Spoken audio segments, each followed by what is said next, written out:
Hello everybody. Today I'd like to have another session, Schizophrenic Confessional number 2. And now this one is going to be a story. It's going to be a little bit different than general experiences. It's going to be a very specific experience. Now, when I was a much worse person, when I dealt drugs, when I dealt with people who basically sold them in large amounts and then I would sell them later on, and this is in my teen years, many years ago. This is over 6 years ago, probably more like 8 years ago, and I had one of my friends over one day. One of my friends who was very much drugged out. He was a pretty tall white guy. Now he was fairly drugged out, and he did consider himself my friend. He did consider himself like protective of me, I guess you could say, and I'd have his back as well. But then I had. Basically, how this deal went down, the place I was at, two of my other friends, about middle height Mexican dudes, about around the same age. We were all around the age of, 16 to 19. But I had them over in order to buy basically a bag of ecstasy from them, a bag that had 20 to 30 pills in it, basically. And what happened next is that we went into the room in which I was going to make the deal. It was an upper floor bedroom. And right when one of my Mexican friends took out the bag of what was supposed to be ecstasy, the white guy that I was friends with as well looked at it and said, these are fucking fake. They're trying to rip you off. We should probably beat their asses or something like that. He basically said something like, you need to get them the fuck out of there, or they're trying to fuck you over when you beat their asses. But my two other Mexican friends that came, they had the logical minds at the time. They weren't messed up like my middle height white friend, which was also male.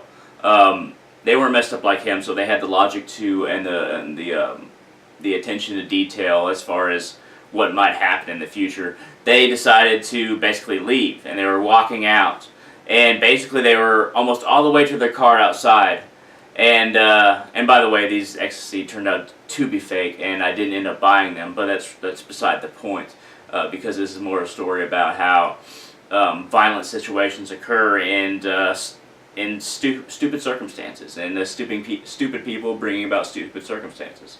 They were almost to their car, and I had basically walked outside halfway down the sidewalk in front of this house to create a divider between the two friends that were leaving that I had and the one that was behind me and all pissed off and really messed up.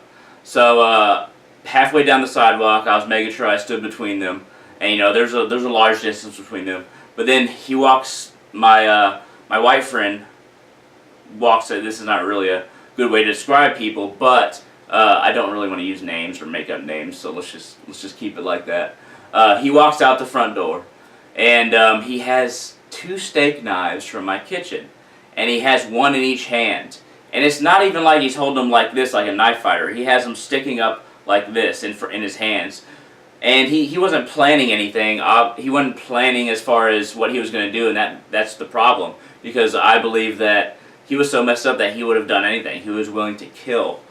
Just because he felt they were violating the deal that I was a part of, and they were trying to maybe rip him off as well, but I think he was more trying to protect me in some way or have my back, but he didn't know how good of friends I was with these 2 Mexican dudes and how that they actually didn't know it was fake ecstasy.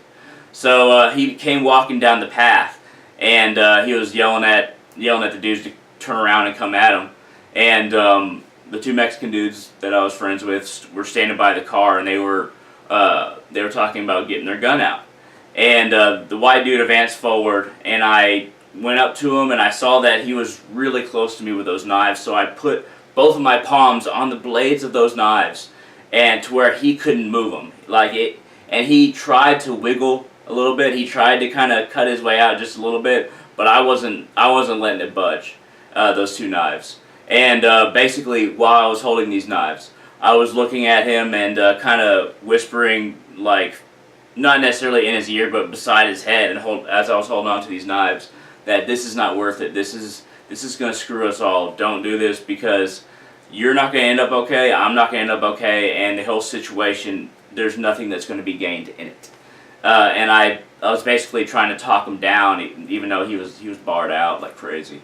And eventually, after a good tense 4 or 5 minutes, which felt like forever, my two Mexican friends decided not to pull out the gun and drove off while I'm still holding these knives. And then eventually I let the knives go and I backed off. And I was like, dude, what are you doing? Put my kitchen knives back. This was not going to end well for us.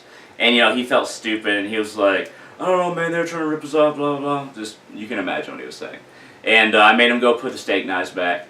And I was walking behind him back into the house, and I was looking at my hands, and I realized that he really had tried to cut his way out of my hands, because I had 2 slashes across both my palms, and I was bleeding.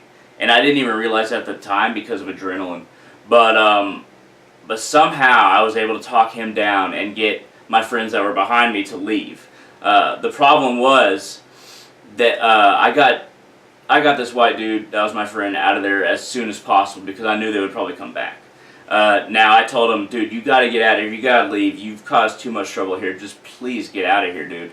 And I gave him his 40 ounce, Mickey's Old English, I don't remember. And he walked out the gate. And as he walked down the street, of the house I was at, I heard him throw this 40 ounce of malt liquor through somebody's window. I heard it clearly because those 40 ounces are hard. They can crack a skull. They're not going to break on a skull. They're going to crack it. And I heard him throw it through a window down the street. And I was just like, oh my God, I'm just glad that he was far enough down the street and that he didn't throw it through my window and then I don't have to fight him. And he was really barred out. I'm not sure if I would have won. Doesn't matter.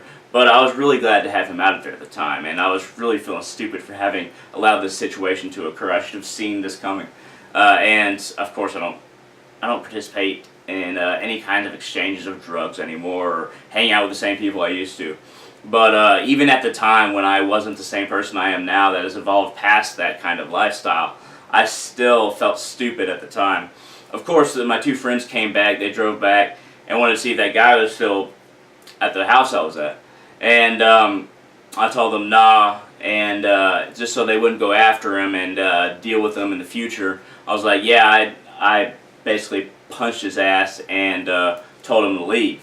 And I basically threw that punching thing in there because I didn't want them to try and seek retribution on him. And I kind of wanted them to think I was cool because I was like 15, 16, 17, somewhere around there. It was somewhere around those years. And I wanted to seem cool, but also I didn't want them to really pursue this whole engagement and try to follow up and try to find that guy. So that's what I said, and then they said, okay, blah, blah, blah. I didn't end up buying the stuff. They didn't even offer it again. They left. But the moral of the story is this. When you have volatile people in your life, when you have a volatile situation, usually if you're part of a volatile situation, you have a very large hand in causing it, unless it's like random rape, murder, random just assault, or just basically a random circumstance. If you know people that are involved in this altercation, that you're part of this volatile altercation, this volatile situation, and you know what kind of people they are, but you have them around you anyway, you become friends with them anyway, then you definitely have a hand in the occurrence of this volatile situation, just like I did. That's why we have to surround ourselves with the kind of people that we want to become.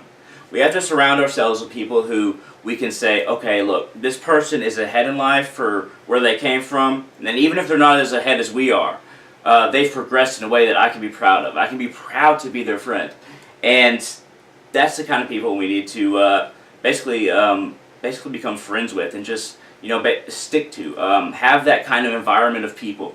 Have that foundation of good relationships with good people, to where their success will rub off on you. You'll learn things from them. They'll learn things from you. Even if you're not at the same stage in life, either way, you'll have an environment that can support your future growth. And that's really the moral of this story is that don't create an environment with volatile people, because the environment will be volatile. And that's something that I didn't realize for a long time in my teenage years, but I eventually did. But this has just been one story, and this has been Schizophrenic Confessional number 2. And I'm going to keep on doing stories like this.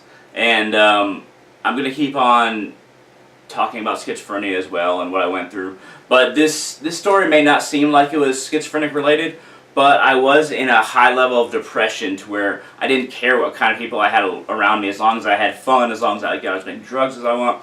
And that's why I went after this, because of my state of depression from schizophrenia that I wasn't medicated for at the time. I went after this. I just wanted to use as many drugs as possible. I wanted to have as much fun as possible, and I surrounded myself with the kind of volatile people that what I thought would produce this kind of feeling in me. I didn't plan days ahead. I planned one day ahead. And this is how situations like this happen, because I was so depressed, but I chose the wrong way of dealing with depression. As a teenager, 15 to 18, I was a very volatile person myself, and I hung around volatile people. So I would highly recommend that if you are very depressed and you're schizophrenic, or just not schizophrenic but very depressed, either through occurrences in your life, influences, or depressive disorder, I highly recommend carefully thinking about how you deal with it. Think about long-term solutions and not short-term ones, as I did. And that'll lead you into a place where you can have positive growth in your life. But thank you very much for watching, and I will see all of you in the future. Feel free to hit that thumbs up down there.